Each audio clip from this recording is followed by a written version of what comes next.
선교 이런 말을 많이 하죠. 교회에서는 작은 의미로는 전도라고 하는데 그 왜 하죠?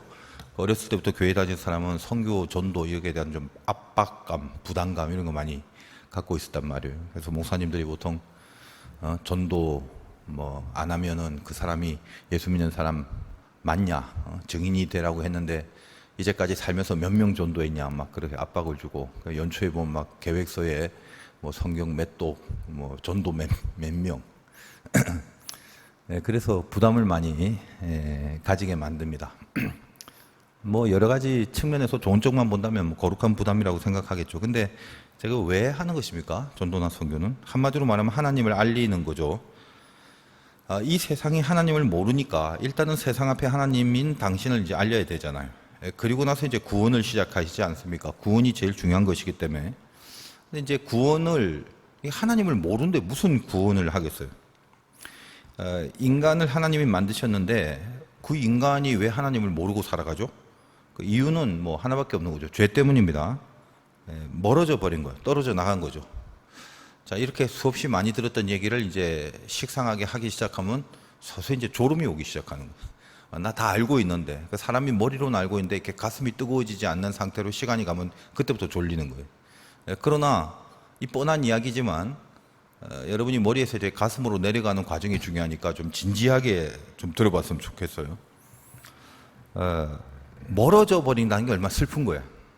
여러분들 이렇게 하나님과 떨어져 나간 적이 있는데, 근데 떨어져 나가면서 이러면 안 되는데, 하나님과 멀어지는 게 막 가슴이 아프고, 막 이러면 안 된다는 두려움이 생기고, 이렇게까지만 될 수 있어도 그건 굉장히 좋은 거예요. 근데 제일 안타깝고 불쌍한 게 뭐냐면, 분명히 멀어졌는데도 여기에 대한 감각이 별로 없어요. 멀어진 것에 대하여 심각함을 못 느끼고 있는 거. 이거는 이제 진짜 심각해지는 거거든요. 그러니까 여러분 상태를 잘 파악하고 적어도 이렇게 예배에 나올 정도면 여러분이 그 정도까지 무감각하지는 않는 하나님의 은혜가 있다고 믿어요. 하여간 창세기 아담과 하와가 죄를 짓고 제일 먼저 뭘 했는가? 우리 알죠? 하나님 앞에서 도망간 거예요. 그게 죄의 결론이에요. 그러니까 이미 하나님과 떨어져 버린 상태, 그게 심판입니다. 멀어졌는데도 아무 일 나지 않고, 멀어졌는데도 별로 그렇게 뭐 마음속에 갈등이나 두려움이나 뭐 이런 거 안 생기고, 이상하게 편해. 멀어져 있는데도 큰 부담이 안 가. 이미 심판받은 거다 이 말이에요. 우리 생각에는 어떻습니까? 하나님이 이제 사랑이셔서 죄로 인해서 도망을 가버린 인간을 구원하시려면, 어차피 구원하시려고 하면 또 그런 사랑을 하나님이 갖고 계신다면 우리 생각이 어떻게 했으면 좋겠어? 한 방에 그냥 다 불러놓고 아니 그냥 다 일로 와, 내가 다 용서해 줄 테니까 앞으로 잘해라, 그러면 되지 않겠어요? 뭐 강아지 같으면 그래도 되지. 사람이 강아지라면. 강아지는 훈련시켜서 말을 잘 듣게 만들면 되거든요. 강아지는 인격은 아니에요. 지정의를 가지고 우리가 영적인 통치를 받는 이런 인격체가 아니잖아요. 근데 하나님의 피조물 중에 유일하게 당신의 형상대로 만든 게 인간인데, 이 강아지 같은 것을 포함한 이 세상의 모든 만물은 바로 그 인간을 만들어 놓고 그 인간을 위해서 세팅이 된 그런 존재들이다 이 말이에요. 근데 바로 그 인간이 하나님과 멀어져 버린 거야.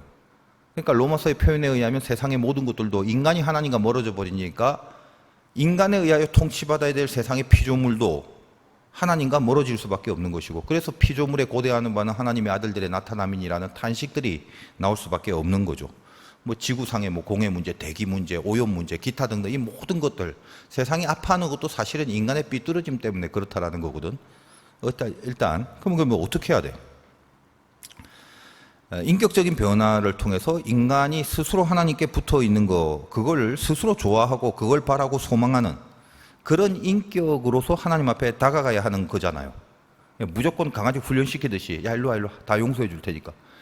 다가가는 우리의 인격이 내 안에서 내면적으로 변화가 안 돼 있는 상태인데, 하나님과 멀어지고 싶은 진심이 있지 가까워지고 싶은 진심은 하나도 없는데 하나님이 억지로 강제로 불러갖고 강아지 길들이듯이 훈련시킨다? 이런 거는 인격적인 방법이 아닌 거예요. 인격적인 방법이 아니다라는 말은 근본적으로 인간이라면 하나님과 가까워지거나 멀어질 때 어떤 작용하는 어떤 그 색감이라는 게 있는 거예요. 우리는 인격이다, 인격. 그러니까 인격적으로 가까워져야 되고 인격적으로 멀어지는 것만 남은 거지. 무슨 강아지 다루듯 아무것도 아닌 저 생명 없는 물건 다루듯 로봇처럼. 그렇게 하는 게 절대 아니단 말이에요. 우리가 예를 들면 탕자가 아버지가 싫어 죽겠는데 혹은 아직도 아버지를 만나기 싫은데 어쩔 수 없이 아니면 그냥 아무 생각 없이 아버지 집에 다시 간 거는 아니잖아요. 이 탕자 아버지도 맨날 이제 동구 밖에서 아들을 기다리는 그 정도라면 그냥 내 생각에 그래. 애초에 그냥 나갈 때 보내지 말거나 아니면 이제 자기 몰래 혹시 가출했다 하더라도 사람 풀어갖고 바로 잡아오면 될 거 아니야. 그렇게 이 아들을 기다리고 싶은 마음이 있었다면. 근데 그런 식으로 안 하죠. 탕자도 그런 식으로 하나님 아버지 앞에 돌아가지 않고 아버지도 그런 식으로 탕자를 대우하지 않습니다. 왜? 이 둘 사이는 항상 인격이라는 베이스가 있기 때문에 그래요. 인격이란 말이 그냥 착하다는 뜻이 아니에요.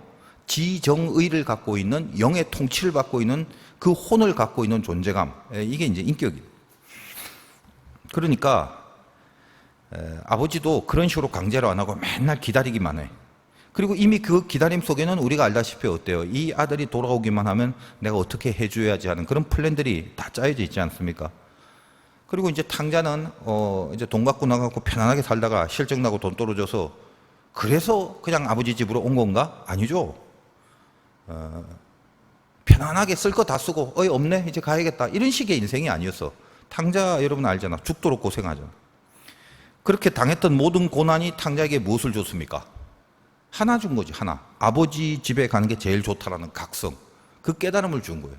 그걸 강제로 억지로 혹은 무슨 컴퓨터 입력 프로그램을 통해서 얻은 게 아니라 그의 인격이 그 숱한 고난을 통해서 그 각성으로 가게 만드신 거지. 많은 고난 중에 직살나게 당하고 있다가 각성이라는 건 인격이 있어야 그래서 가능한 겁니다. 로봇이나 동물은 못하는 거예요. 그래서 각성 때문에 탕자는 드디어 아버지 집으로 갑니다.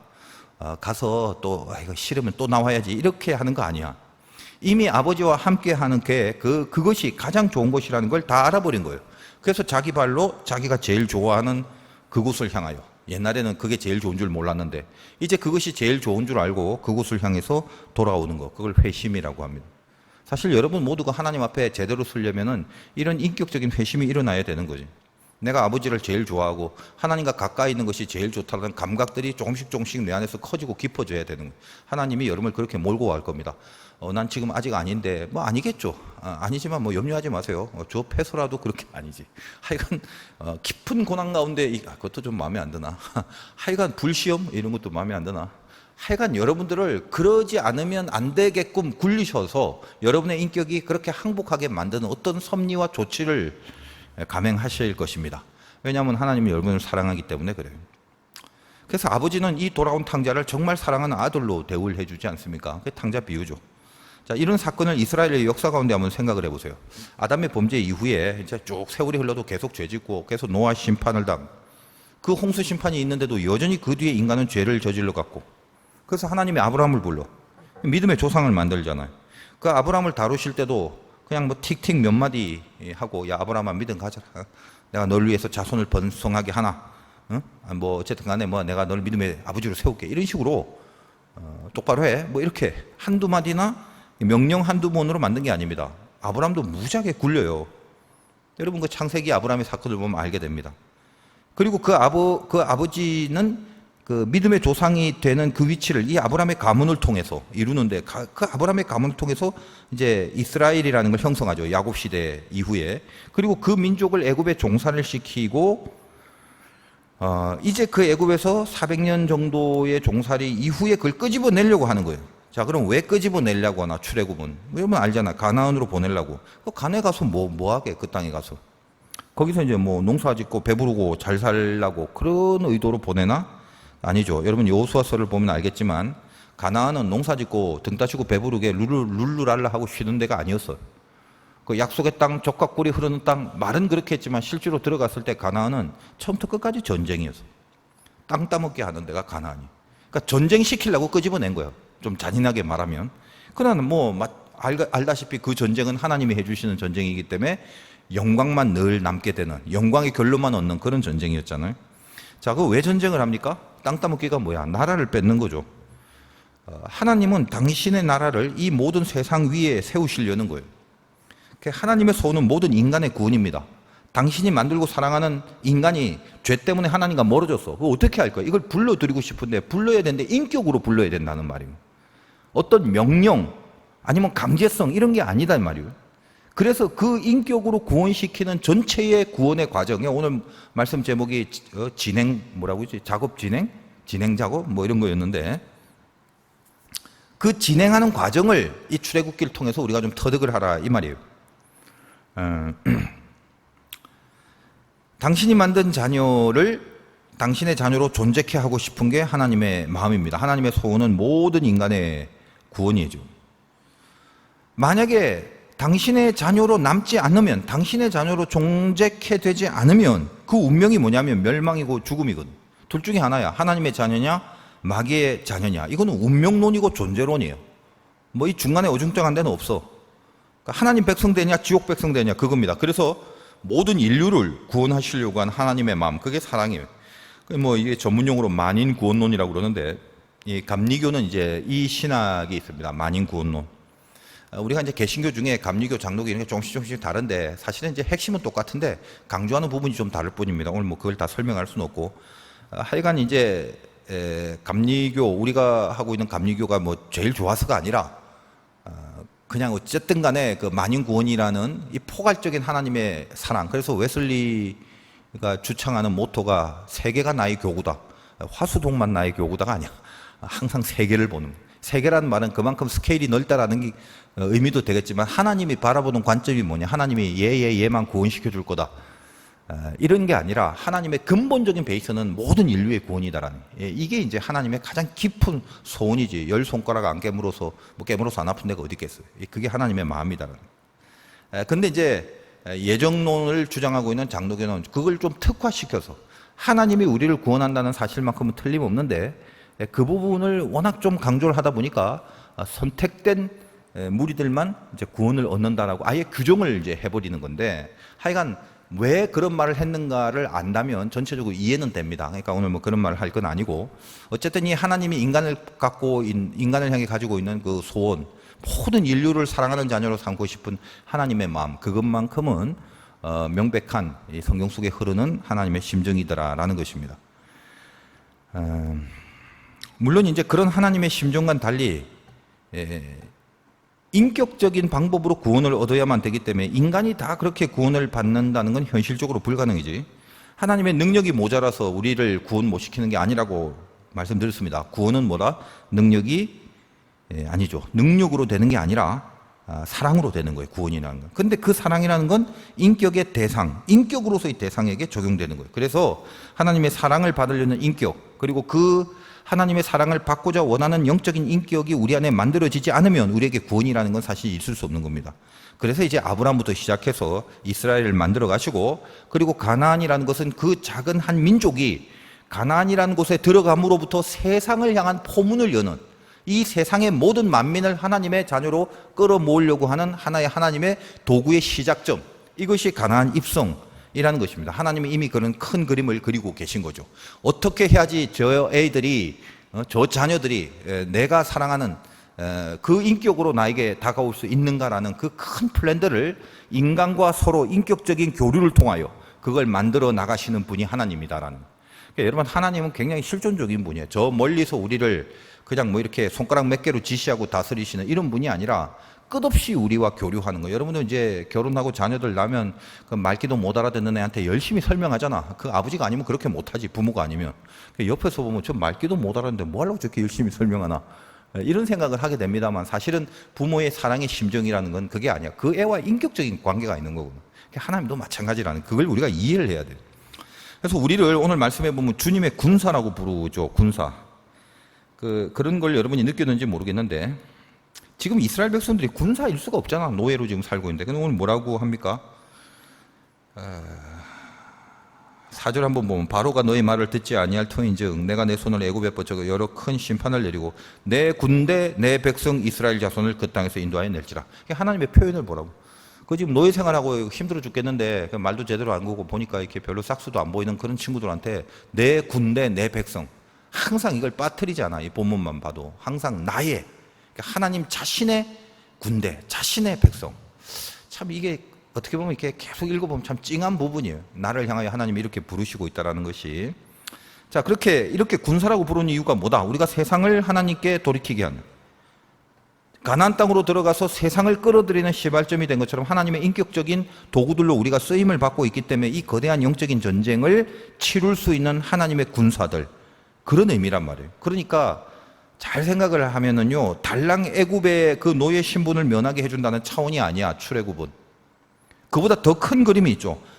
이 세상이 죄 때문에 하나님과 멀어져서 하나님을 모르고 있었는데 하나님이 누군지를 알게 하는 도구로 이스라엘을 들어 쓰신다라는 엄청난 미션을 시작한다는 차원이에요.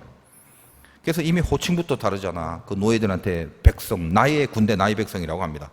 그 첫 대상은 뭐죠? 그 세상을 향하여 하나님이 누군가를 알려야 되는데, 이 세상에게 알려야 되는데 그 세상 중에 그 첫 대상이 바로 애굽이네. 그 애굽에게 하나님이 누군가를 알리는 거, 그걸 위해서도 지금 이스라엘이 출애굽 과정 가운데 쓰임받고 있다는 거예요.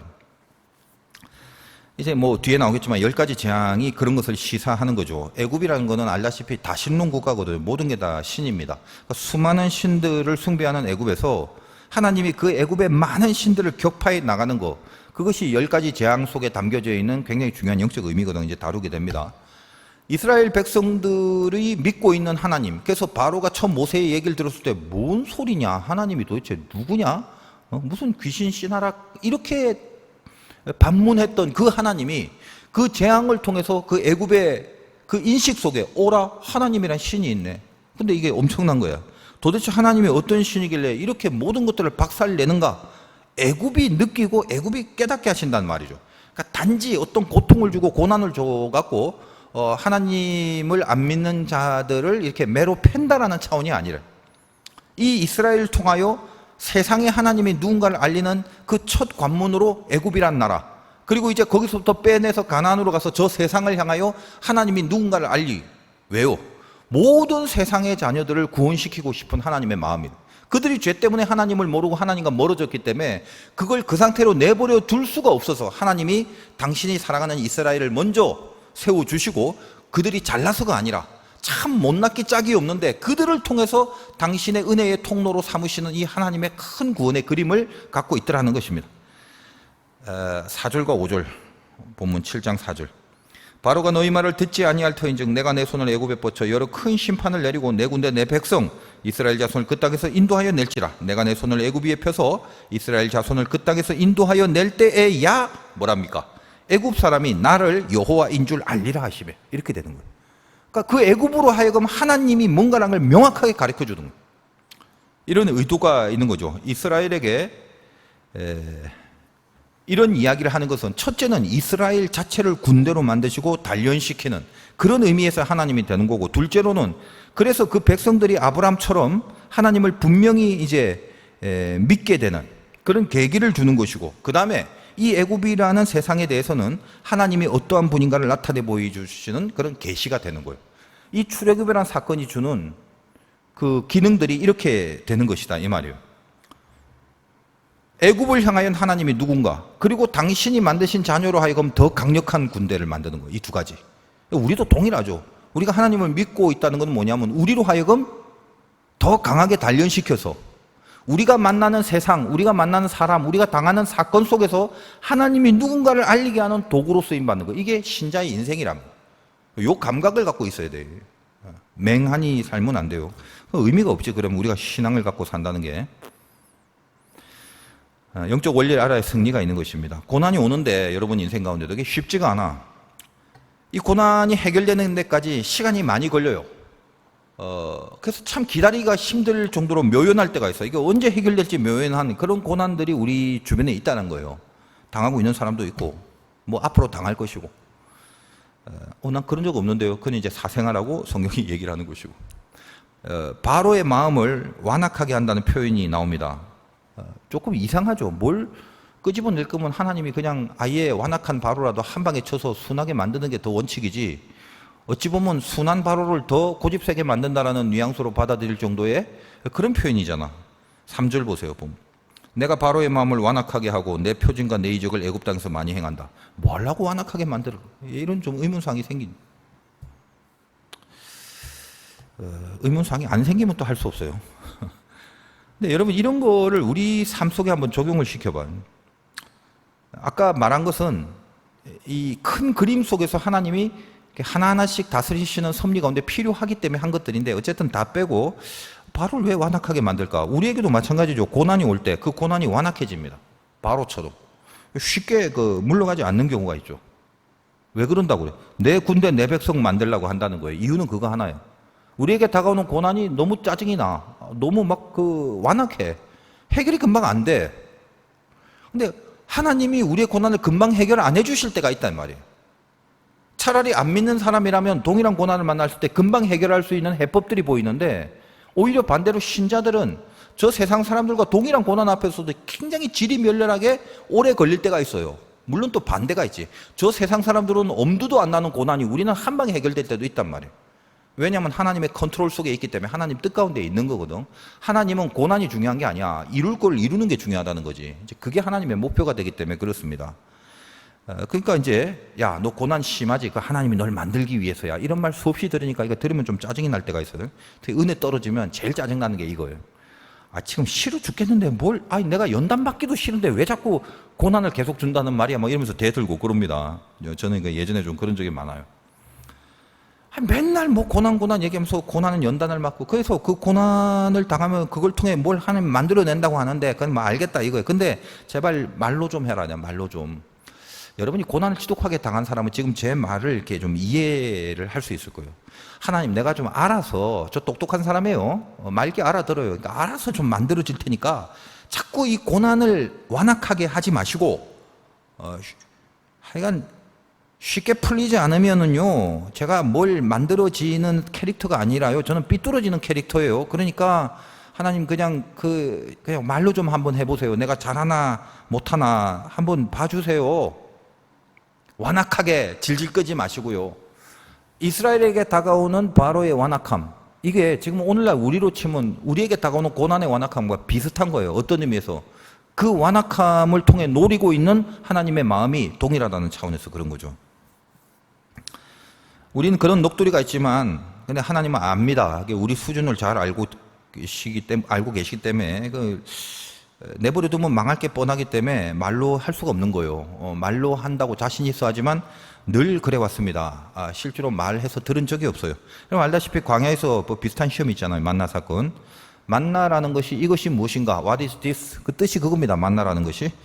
근데 이미 만나는 이게 앞에 구약을 이제 뒤에 있는 구약 신명기 같은 거 읽어보면 만나를 내리는 이유를 배불리 먹여주려고 하는 것이 아니라 너희를 시험하겠다라고 정의를 하셨단 말이에요. 제 설교를 많이 들은 친구는 많이 들었잖아요. 그런 거. 그러니까 뭐가 시험인데 만나를 내리는 게 어떤 점에서 시험이냐? 먹여줄게. 먹여주면 잘할 거라고 너 그랬지. 말로 하라고 그랬지. 그러니까 지금 네가 먹을 게 없고 배가 고파서 제대로 가난으로 못 가겠다. 지금 이런 거 얘기한 거 아니야? 그래, 좋아. 그럼 먹여줄 테니까 어떻게 하나 한번 보자. 그래서 시험하리라. 그게 만납니다. 이스라엘 백성이 먹었어. 먹고 어떻게? 힘나니까 힘차게 삐뚤어지더라. 그겁니다. 그 장면을 아는 거예요. 그리고 그것이 역사 속에 나타났고. 그러니까 어떤 겁니까? 고난을 주실 때는요, 하나님 이미 다 알고 계시기 때문에 금방 관둬버릴 걸 염두에 두고 주는 고난은 별로 없어요. 하나님이 우리에게 주실 때는. 우리가 막 짜증내고 그러는 거야 말릴 수는 없겠지만 어차피 해법은 하나님의 백성, 하나님의 군대가 돼야 되는 게 목표이기 때문에 자기 안에 이 죄와 세상과 불신과 싸울 수 있는 그 마음이 형성되기까지는 그 완악한 고난의 시간들은 계속적으로 당하게 될 것만은 알고 있어야 됩니다. 싫어도 할 수 없어요. 여러분이 하나님의 자녀라면 그 방법을 통해서 여러분들을 만들어내 가실 겁니다. 하나님의 군대, 즉 세상과 싸워서 하나님 나라를 선포할 수 있는 일에 쓰임받는 그 일에 내가 동의하는, 죄를 싫어하고 죄를 끊어버리는, 그리고 하나님이 바라시는 것 쪽으로 향할 수 있는 그 마음이 생기기까지, 그렇게 할 수 있는 의지가 내 안에 형성될 때까지 완악한 고난들이 여러분 안에 있을 거다라는 건 틀림없다는 것입니다. 그래서 여러분이 오늘 여기도 하나님의 백성, 하나님의 군대, 나한테 그렇게 하나님이 불러주세요. 나는 지금 현실은 노예인데 죄 속에 빠져서 허덕이고 헤매고 정신 못 차리고 있는데 너는 내 군대다라고 이야기하시는 이 하나님의 깊은 음성, 이게 듣기만 해도 마음에 깊은 그런 은혜가 됩니다. 사실은 곰곰 생각해보면 얼마나 멋진 정체성이에요. 여러분 하나님의 군대란 표현 중에 야곱 사건 있죠. 야곱이 외삼촌 라반의 집을 떠나잖아요. 이래저래 서로 사기치고 사기 당하고 이런 가운데 이런 얘기 다 하려면 시간 많이 걸리니까 기본적으로 여러분 다 알잖아, 내용이. 그래서 라반의 집을 떴는데 갈 데가 없어. 갈 때는 이제 미래를 향한 형 에서의 집밖에 없는데 형 만나면 또 죽을 일만 쌓였구나. 뒤로 돌아서서면 라반에게 죽을 일, 앞으로 가면 에서에게 죽을 일. 그 사이에서 길거리 하나님의 사자를 만납니다. 그걸 하나님의 군대라고 이름을 마하나임이라고 한단 말이지. 이 마하나임이란 원래의 뜻은 두 짝, 두 패, 두 군대 이런 말이에요. 왜 그런 이름을 붙였을까? 조용히 묵상하다가 그냥 저의 개인적인 의견입니다만 항상 어딜 봐도 제 의견이 참 귀한 은혜가 스스로에게도 돼요. 왜냐하면 왜 하필 두 군데라고 할까? 그지? 지금 야곱의 상황을 보란 말이에요. 야곱의 입장에서 보면 지금 과거에 라반의 추격의 위험과 미래의 에서의 그 맞닥뜨리는 그 위협, 과거와 미래의 중간에 있잖아요. 그러니까 마치 구원이라는 게 애굽과 가나안 사이에서 갈등하고 버티고 견디는 그런 광야의 과정을 겪는 것처럼, 그러니까 고난이라는 것도 그것을 만났던 과거, 그리고 그것을 극복해서 소망을 이루는 미래, 그 사이에 자기를 지켜내는 전투단 말이지. 모든 고난은 그거예요. 그걸 이겨내는 힘으로 군대라고 하는 거거든. 그래서 군대라는 건 뭐예요? 그냥 만들어지는 게 아니라 나올 수 있는 힘하고 들어갈 수 있는 힘이 구비돼야 되는 거예요. 영적인 전투력, 영적인 전투심, 이것이 생기는 그게 에너지잖아요. 여러분이 예수를 믿는 신자로 산다면은 전투 의욕이 없으면 안 돼. 전투 의욕이 있어야 진짜 힘을 받을 수가 있는 거예요. 고난과 소망 사이, 과거와 미래 사이에 지금 현존하는 이 현실이란 실존 속에서 여기를 끝내 하나님 앞에 믿음으로 지킬 수 있는 전투력, 이 전투 의욕이 내 안에 있어야 돼요. 이게 없으면 이제 시체처럼 살아가는 거다 이 말이에요. 근데 이 의욕이 있다면 끊임없이 하나님의 공급을 받아 누리는 그 생명력이 있는 삶을 살게 됩니다. 젊은이들의 눈동자가 동태 같은 이유가 뭐냐면 이 전투 의욕이 없기 때문이에요. 영적 전투 힘이 하나도 없죠. 그래서 육적인 삶, 현실의 삶, 이걸 어떻게 잘 극복하고 이겨서 루저가 안 되고 보란듯이 남들보다 앞서갈 것인가에만 혈안이 돼 있기 때문에 그 눈빛이 도끼만 나오지 거룩한 총명함이 없어요. 생명력이 없는 거지. 그래서 바로 이런 영적인 하나님의 군대가 싸워주는 힘, 라반을 떠나서 나와야 하고 다시 에서한테로 들어가야 될 의지, 이 두 사이에 자기를 지킬 수 있는 힘, 그래서 마하나임이라는 군대는 두 군대의 두 부대다라는 의미가 부여되고 있다는 것입니다. 제 의견이지만 귀한 은혜라고 생각을 하시면 돼요. 여러분에게도 늘 하나님의 군대는 마하나임이에요. 지금 나를 지키기까지 과거와 미래 사이에서 나를 견디게 하는 그 힘이 있다는 거예요. 하나님은 오늘 이 말씀 제목이 작업 진행, 하나님의 구원을 작업해서 진행해 나가는 과정 가운데 틈틈이 보여지는 일종의 그 시퀀스가 있습니다. 하나님의 군대로 뽑아 올리기까지 제일 처음 우리들에게 다가오는 것은 무조건 하나님의 말씀이 선포된다는 거예요. 고난이 완악해질 때 하나님의 군대로 강력해지려면 늘 하나님의 말씀을 대언할 수 있는 그런 힘이 우리에게 있어야 됩니다. 그러니까 말씀이 선포가 돼야 돼요. 오늘 1절, 2절. 여호와께서 모세에게 이르시되 볼지어다 내가 너를 바로에게 신같이 되게 하였은즉 네 형 아론은 네 대언자가 되리니 내가 너에게 명령한 바를 너는 네 형 아론에게 말하고 그는 바로에게 말하여 그에게 이스라엘 자손을 그 땅에게 내보내게 할지니라. 살다 보면 고난이 막 완악해지면 신기하게 고난만 있는 게 아니라 그때부터 말씀이 새록새록 들어오기 시작합니다. 완벽하게 들어오는 건 아니야. 이렇게 뜬금없이 들어올 때도 있지만 예전과 같은 감도가 달라. 그래서 고난이 오면 이렇게 별거 아닌 말씀, 옛날에는 스치고 지나갔던 거라도 갑자기 가슴을 이렇게 파고들 때가 있다. 그걸 뭐라면 이때 대언이라고 하거든, 대언. 그러니까 이거를 모세와 하나님의 관계를 보십시오. 하나님이 모세에게 말씀을 줬다. 그런 것처럼 동일하게 모세가 아론에게 말씀을 주는 거예요. 지금 1절, 2절이 그런 식의 유비가 돼 있거든. 다시 한번 봐. 내가 너를 바로에게 신같이 되게 하였은즉 아론은 너의 대언자가 된다. 모세가 신이라면 그 신이 말씀을 아론에게 준 거지. 그래서 아론이 모세의 대언자가 되는 겁니다. 이게 뭐하고 같나? 하나님이 모세에게 말씀을 줬을 때 모세가 하나님의 대언자가 되는 것과 이렇게 비슷한 거다 이 말이에요. 그래서 모세로 하여금 하나님의 심정을 알게 하고 이 전체의 미션 속에 가장 중요한 첫 번째 키가 말씀이 선포되고 말씀이 던져지는 것으로부터 모든 군대를 만들어가는 작업의 시발점이 시작된다는 거예요. 여러분, 내가 신자라는 걸 언제 느끼냐면 갈등 속에서 느낍니다. 완성과 승리 속에서 느끼는 게 아니야. 왜 갈등이 생겨? 이렇게 살고 싶은데 살지 말란 말씀이 들어와 버리거든. 이 충돌 때문에 갑자기 헷갈리는 거지. 이러고 싶은데 이러면 안 돼. 이 싸움이 일어나는 거예요. 싸움이 마음에 없는 사람은 예수 믿는 사람이 아니에요. 내 안에 성령의 법과 인간의 육적인 병이 계속 부닥치는 게 이게 사도 바울의 고백이죠. 오호라 나는 공고한 자로다. 그러니까 바울조차도 공고한데 여러분이 뭐라고 공고함이 없어? 나는 늘 편안한데요. 그건 가짜지. 그리고 난 싸우기만 하면 늘 이기는데요. 몰라, 그런 사람이 있을지는 모르겠지만 쉽진 않아요. 근데 내 속에서 이겨내야 되는데 이기지 못하는 것에 대한 끊임없는 갈등으로 거룩한 번민을 하고 있는 거, 이것 자체가 생명이다. 여러분이 그게 있었으면 좋겠는데, 하여간 모든 작업의 그 첫 번째 진행은 그걸로부터 시작됩니다. 말씀이 선포돼야 되는 거예요. 여러분 인생에 말씀이 들어오지 않는다면 그때는 싸움이고 뭐고 없어요. 그때는 뭐 군대고 뭐고 없는 겁니다. 전투가 없는데 군대는 왜 키우는 거예요? 기억하십시오. 완악한 고난만이 지리하게 계속될 겁니다. 그러나 여러분이 그때 뭘 봐야 되나? 그때 말씀이 던져지는 시간이 있다라고 생각하세요. 그러면 내가 군대가 되는 시발점이다라고 보시면 되는 거예요. 그러니까 늘 하나님의 말씀을 예리하게 붙잡을 수 있는 어떤 그런 것이 있어. 고난 중에 말씀이 선명해지는 것들을 경험할 때가 있단 말이에요. 그걸 놓치지 마세요. 그때 들려지는 말씀은 여러분들 군대로 이끄는 하나님의 말씀입니다. 하나님의 음성이라는 것입니다. 자, 그런 다음에 그 말씀 속에서 두 번째로는 지속적인 존재감을 항상 주는 거예요. 하나님이. 그 패턴은 뭐 그냥 늘 동일해요. 이 원리는. 자, 3절 한번 보세요. 내가 바로의 마음을 완악하게 하고 내 표징과 내 이적을 애굽 땅에서 많이 행할 것이다. 이렇게 돼 있죠. 지금 바로가 완악해 죽겠는데, 근데 그 완악함이 계속되는데 뭐가 또 있어? 이적과 표징이 계속 있대요. 이거 아이러니잖아. 자세히 한번 생각해 보라. 차라리 바로를 완악하게 만들지 말지. 바로를 완악하게 만들어 놓고 이적과 표징은 따로 있다? 여러분, 이게 사실 우리 삶의 경험이 그렇게 돼야 돼. 우리도 마찬가지예요. 군대 만드는 과정에서요, 막 아픔만 있는 게 아닙니다. 이적도 같이 있어. 그 신기하죠? 신기해요. 죽겠는데 하나님이 도와주시는 거예요. 죽을 것 같은데 하나님이 도와주시고 안 죽여. 이런 거. 그런데도 뭐 도와주신 건 틀림없는 것 같은데 뭐가 풍성하고 막 흘러 넘치고 막 화려하고 이렇게 만들진 않아. 애매모호한 그런 게 있어요.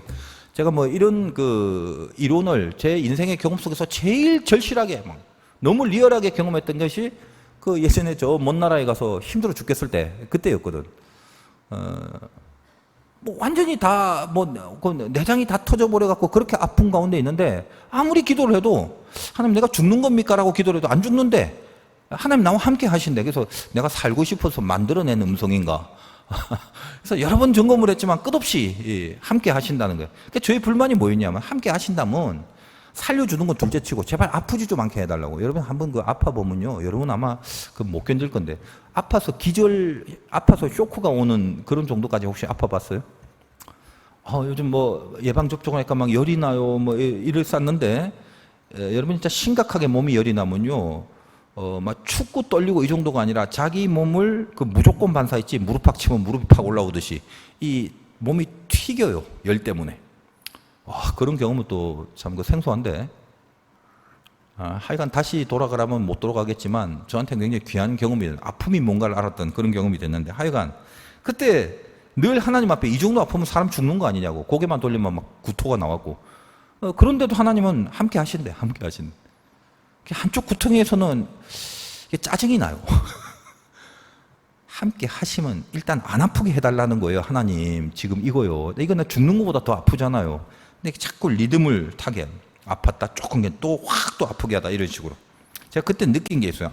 함께 하시면 아픔 중에도 가능하구나. 내가 이걸 느꼈어요. 근데 그렇게 아픈 가운데도 그 함께 하시면 어떻게 등장하냐면, 이 얘기하려면 한도 끝도 없는데 뭐 예전에 간증한 적도 있고, 그냥 배를 움켜잡고 이렇게 앉아있으면서도 내가 생각하고 한 5초, 3초나 5초 기도한 것이 그대로 응답이 되는 신비한 것들이 많아요. 그러니까 예를 들면 어떤 막 집차가 왔는데 저 탈 타고 내려가야 되는데 꽉 차 있어요. 말이 안 되는 거예요. 그리고 그 상황이 이런 무슨 뭐 도시적인 분위기도 아니고 어떤 상황인가를 뻔히 아는 상태였거든. 그 차는 굉장히 귀한 차였고 거기 타 있는 사람은 이유가 있어서 거기까지 온 거지 시내 무슨 버스 타듯이 그런 차가 아니었다는 거예요. 모든 상황을 여러분 모르지만 이제 저는 다 알고 있지만, 그래도 기도를 해요. 왜냐하면 죽겠으니까. 하나님 저 차를 타고 내려가게 해달라고 한 5초도 안 되는 그 기도를 배를 잡고 기도를 했는데 사람이 하나 내리더니 저보고 타겠니? 그래서 다 차지 않았냐 그랬더니 한 자리가 남았다. 그래서 한 사람은 다른 데로 가고 그 자리 하나를 비우더라고. 어떻게 왜? 뭐 자세하게 몰라. 그냥 아파 죽겠으니까. 그 차를 타고 내려가요. 아예 우연히 그럴 수 있겠지. 그래요. 항상 안 아프면 우연이라고 생각을 해요. 근데 아프기 시작하면 우연이 될 수 없다는 걸 내 스스로가 알아.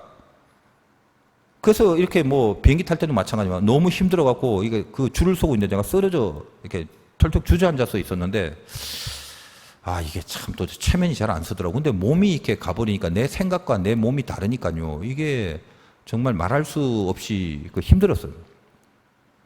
근데 어떤 그 보조하시는 분한테 제가 가서 내가 지금 몸이 아픈 상태인데 혹시 휠체어 서비스를 받을 수 있냐 공항에서 예약을 했냐 예약하지 않았다 이제 그러면 안 된대. 근데 내 모습이 얼마나 불쌍하게 보였는지 그분도 안타까운 눈으로 저를 보고 있는데 안타까운 눈으로 저를 바라보고 있는 그 눈빛을 보니까 제가 또 마음이 내가 불쌍해져. 저런 안타까운 눈으로도 쳐다볼 수 있구나 생각하고. 근데 어떤 흑인이 몇 명이 이제 그 휠체어를 갖고 이제 지나가는데 그 사람이 붙들어서 뭐 얘기를 하더라고. 거기서 날 도와주는가 보다 생각했더니 고개를 흔들고 자기가 예약되고 사람이 자기 그 환자가 예약돼 있으면 끝난 거죠. 그리고 가더라고. 근데 간데 그 뒤를 보고 말도 안 되는 기도를 합니다. 하나님 저 휠체어를 내가 타게 해달라고. 제가 너무 힘들다고. 했더니 세 발짝 가서 이 흑인이 이렇게 갑자기 멈추더니 그 휠체어를 갖고 이렇게 돌아서 다시 오는 거예요. 저보고 타라고. 그리고 저는 이제 그 긴 줄을 다 벗어나서 이렇게 특별히 통과하는 그런 게이트로 이 휠체어를 타고 편안하게 나가게 됩니다. 한두 개가 아니에요. 제가 그때 느낀 게 뭐냐면 안 아팠으면 일어나서 떳떳하게 건강하게 했을 건데 아프게 해놓고 이적과 표징이 계속 있는 거지. 아시겠어요? 이게 지금 이 말을 제가 듣는 순간 이렇게 가슴으로 와닿더라고. 뭘 느끼게 하는 거예요? 하나님의 살아계심에 대해서.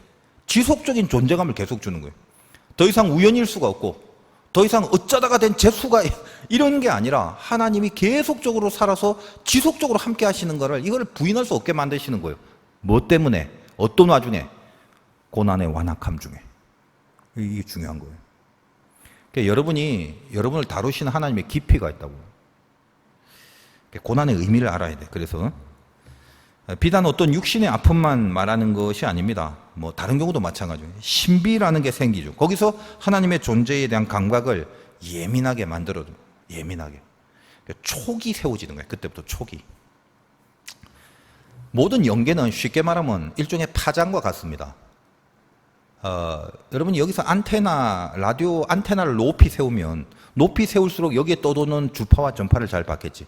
눈에 안 보이지만 여기 얼마나 수백 수천 개의 전파가 있어. 그래서 내가 뭐 기독교 방송을 듣고 싶다면 뭐 몇 번인지 모르겠지만 뭐 100번이라고 치자. 그러면 내 라디오에 100번 채널을 맞추고 안테나를 쭉쭉 올릴수록 여기에 있는 전파를 확실히 받을 거 아니야. 그 촉이지, 촉. 안테나라는 게. 우리가 영적인 것도 하나님의 뜻을 받아들여서 하나님의 주파와 딱 맞아떨어질 때 그때 내 안에 들어오는 하나님의 임재가 있단 말이에요. 촉이 예민하면 그걸 받을 수가 있다고. 어디 던져줘도.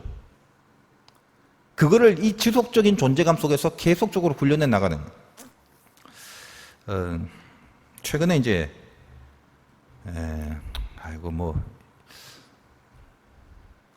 저는 이제 목회를 하다 보니까 너무 많은 경험이 있는 거지. 뭐 한 자매가 이제 상담을 하고 저하고 전화를 했는데 전화를 듣고 나서 이제 얘기를 해줬어요. 오케이 하고 이제 끊었는데 잠깐 5초 동안 기도하는데 이 자매가 나한테 거짓말을 한 것이 느껴져요. 맞습니까? 아닙니까? 한 5초 동안 하나님 앞에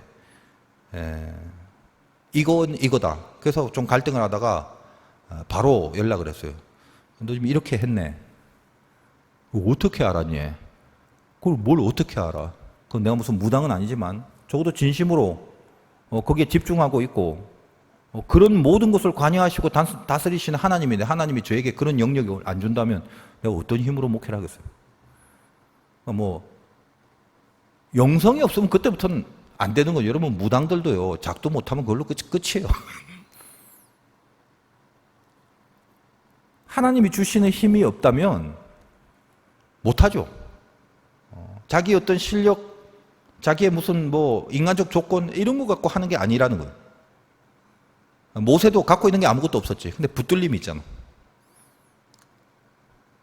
그 지팡이를 손에 졌을 때 바다가 갈라지는 그런 능력은 하나님의 임재 때문에 생긴 거기 때문에 계속 하나님과 함께하는 지속적 존재감을 모세는 느끼고 살았지. 광야 생활 내내. 여러분도 마찬가지.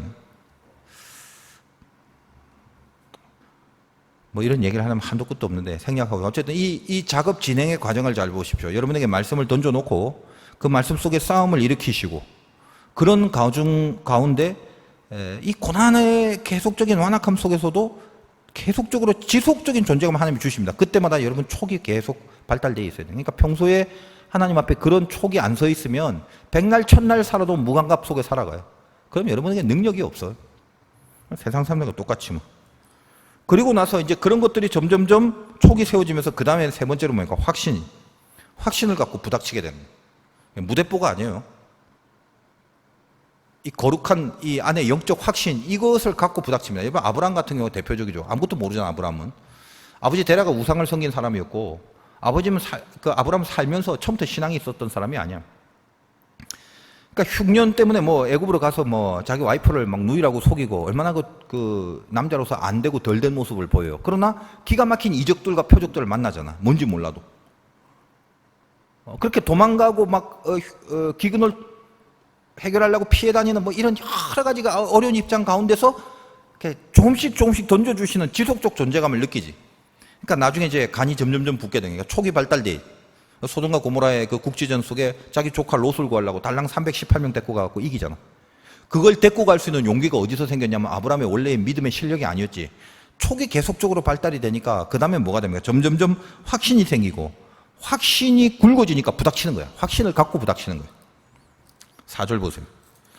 본문. 바로가 너희 말을 듣지 아니할 터인즉 내가 내 손을 애굽에 뻗쳐 여러 큰 심판을 내리고 내 군대 내 백성 이스라엘 자손을 그 땅에서 인도하여 낼지라. 확실하게 인도하여 낸대. 인도하심에 확신을 가지라는 거예요. 하나님 제일 싫어하는 게 의심입니다. 의심은 마귀가 좋아하는 거지. 하나님이 약속을 했는데 이 약속에 대해서 왜 의심을 하냐 이 말이지. 여러분 고난 가운데 이 확신이 있으면요, 고난 가운데 아픔은 있어도 두려움은 극복할 수가 있어요. 사망의 음침한 골짜기를 다니는데 해를 두려워하지 않을 것은. 진짜 해가 나타나면, 해당할 게 막 나타나고 뭐 사자 표범 이런 게 나타나면 그럼 당연히 두렵겠지. 근데 인간은 그런 거 만나기도 전에 두려워해. 그 골짜기를 다닐 때. 왜? 그 뭔가 섭하잖아. 그 분위기가 두렵잖아. 그러면 쫄이게 돼 있다 이 말이지. 직접적으로 당하는 게 아무것도 없는데도 괜히 두려워지는 거야. 여러분 인생에 지금 두려워하는 것이 실제로 만난 적은 없어요. 인생, 미래, 진로, 뭐 만남 실제로 안 해봤다고. 안 해봤는데 지레짐작 두려워지지. 왜? 그 사망의 음침한 골짜기.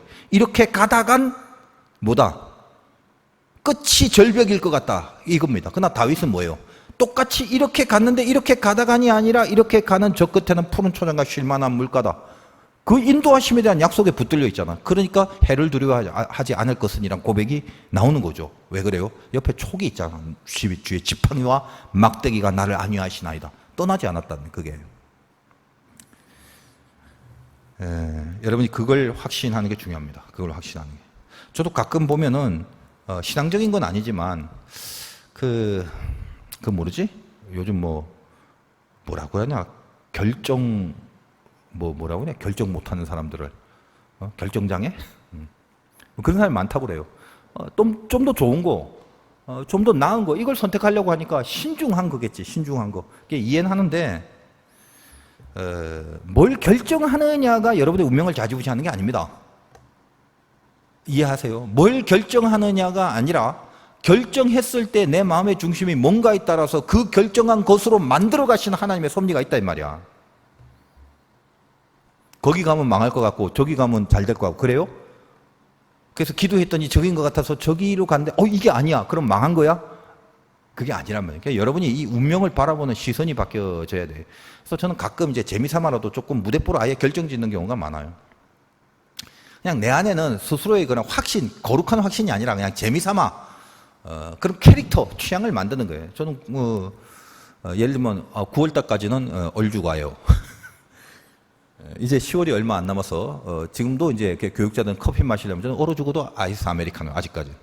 그리고 저는 9월달까지 날씨가 춥든 덥든 무조건 안에 있는 것은 반팔입니다.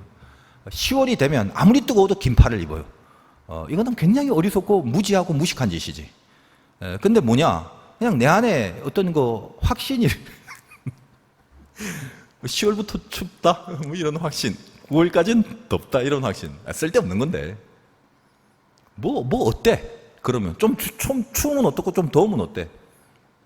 그러니까 너무 그 쓸데없는 것에 그렇게 막 이래저래 막 고민하고 뭐 이따가 저렇게 하고 고민하지 말라고 딱 결정하니까 얼마나 좋아.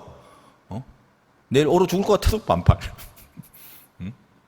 그 다음날 막 더워 쪄 죽는데도 긴팔. 그거 좀 어때? 그거 끝나고 진짜 죽어? 뭐 쓸데없는 거 이래저래 고민하고 그래. 하여간 여러분 인생은 믿음을 갖고 살아가는 거기 때문에 이런 시퀀스를 통해서 말씀의 던져짐 속에 갈등을 갖고 그 갈등을 통해서 말씀을 따르려고 하는 과정 가운데 아직도 고난은 완강하지만 하나님의 함께 하심과 이적과 기사와 그 존재감을 지속적으로 느끼면서 드디어 여러분은 모든 인생의 확신을 갖고 부닥치기 시작하는 거예요.